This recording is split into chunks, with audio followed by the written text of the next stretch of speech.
It is very hot today. I am a bit burnt and I am a bit sweaty, but I need to film this video because I've been putting it off for so long, and I feel like I'm at a point in my life where I'm kind of being compelled and called to, channel this information through me just so I can be on the receiving end of the information, as well as anybody who's watching this video who might be in a similar circumstance to me. So we're going to be talking about relationships and the Kabbalic law and why some relationships break down. According to the Kabbalic law, we're going to be figuring out why these relationships break down. According to Kabbalic law, male and female balance each other on a micro scale and on a macro scale. The universe is maintained by the equilibrium of male and female energies, okay? And we can see this out in nature and in our own life circumstances. The male is the supportive energy and the female is the energy of emergence, of creation. This then, by the principle of as above, so below, the alchemic principle, the hermetic principle, and of course the Kabbalic principle as well. Everything that occurs in the higher realms also occurs in the lower realms.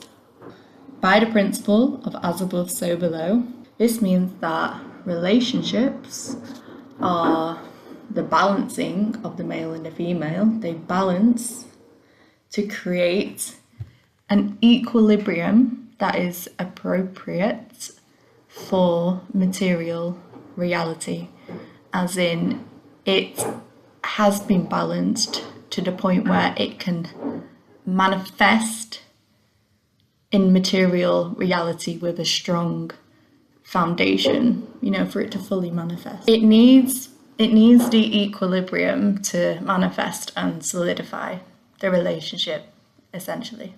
And then that is where creation follows after that equilibrium. So it's just like the equilibrium between light and dark are both needed to create form, which we can see in material reality. Everything that we see is the equilibrium, the balance between light and dark, male and female. If you are in a relationship and you are mutually, so on both sides, the male and the female, trying to create the form, this will create the equilibrium that will manifest the connection, the creative connection in material reality, right? So it needs to be both sides putting in the effort to create the equilibrium, the form for the relationship to manifest successfully. Let's say you are both making the effort to create the equilibrium and then somebody suddenly lets go. Then the other person is left there to balance a half-formed connection on their own. So imagine you've got the light and the dark, the male and female coming together for the purpose of creation of form, and then one side pulls away, one side pulls away, and then you've just got one of the energies trying to maintain the form of the relationship on its own as a half. Okay? The energy is whole, but in order for the relationship to form, it needs to be a whole and a whole coming together. And then when those wholes come together, they become halves, and then they create the equilibrium of the form. One pulls away. It's like having a table with only two legs. It won't be stable. So because there is no longer the equilibrium from the two sides, it's just a half, the relationship will be undone. It will be undone by the universe, because all manifest and created in this material reality relies on that equilibrium. So one person disappears, the equilibrium is lost, and the universe will just start to unravel that thing. It'll start to transmute it. So obviously, as that is happening, the person who has been left to maintain the relationship on their own is going to be up against the universe's forces, as the universe will see the lack of balance and want to, remediate it. So if you, as the person who has been left, continue to try and push this relationship when there is no force from the other side or the other person, it means that you are literally trying to force your will against the will of the universe or God or source. And that is going to be a very painful process. And it's in your best interest, or this person's best interest, to not push against the universe's processes. So the person who is trying to hold on to the relationship is essentially trying to hold on to something that's been undone by the universe. The universe won't destroy them. If anything, this will make them more understanding. Wisdom through pain, gnosis through the pain will be granted to this person. And this person will be eventually transmuted with the energy that the universe is trying to undo and push forward into something new in its creative process. The universe never abandons you. If you are if you are trying to form a relationship and then one person pulls away and you are pushing against the universe to maintain that relationship, the universe isn't going to destroy you, crush you. It will be a painful process, but that's only because you're going against a flow. That's a painful process coming from your own free will, and obviously, understandably, it's not as simple as just pulling away. But with time, when you do eventually heal and start to pull away, the universe won't simply be done with you. The universe will take your energy, and remember, if you've been in a relationship, you will be in an energy space of love. The universe will see that you are in the energy space of love, like the vibration of love, and it will move you towards what matches that vibration, which is why it's so important to forgive people when the relationship falls apart or they pull away. Not because you're a pushover, but because it's in your best interest. You want to maintain a high vibration, and the universe, whilst it's transmuting you, will, drop you off in a place where that vibration is a match.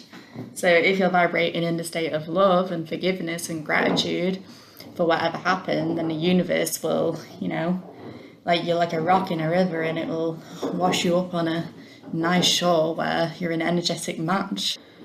Good news is that if there was no equilibrium in the relationship, it meant that it could not manifest into a higher form, which meant that that person probably was just not an energetic match to you.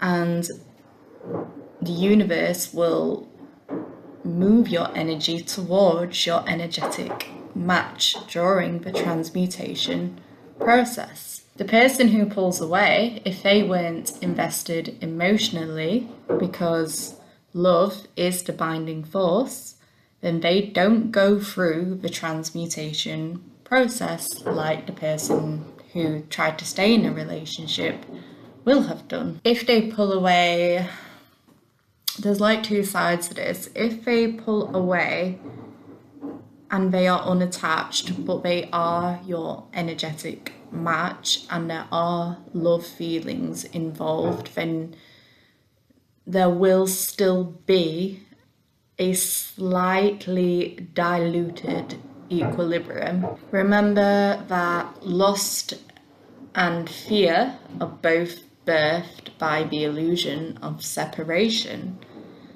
So this person might be suffering through the illusion of separation, which does not allow them to fully embrace the love frequency that exists within them. So once this person has clarity with time, they will realize that you actually are their other half and they will want to return. The universe will bring them back to you, which is why some relationships break down and then just come back too, because it's a natural process.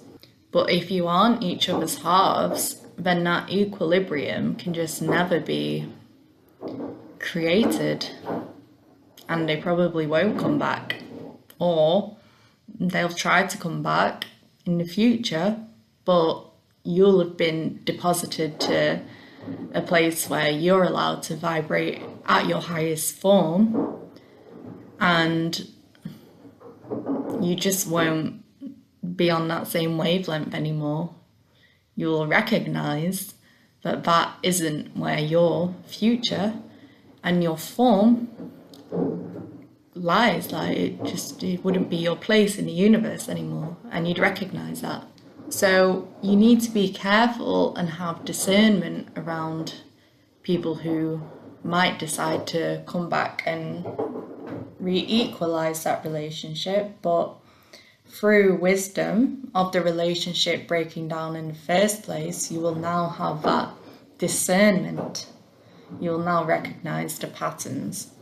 So it's very important, if they are your other half and they do come back, that you have both put in the effort to absolve the ego in order to ensure that the illusion of separation isn't responsible for breaking down the equilibrium again. And it's misfortunate that, you know, some people find their other halves and then they just never go past the illusion of separation and never, you know, rebuild the relationship. But as I say, you can't do it one-sided.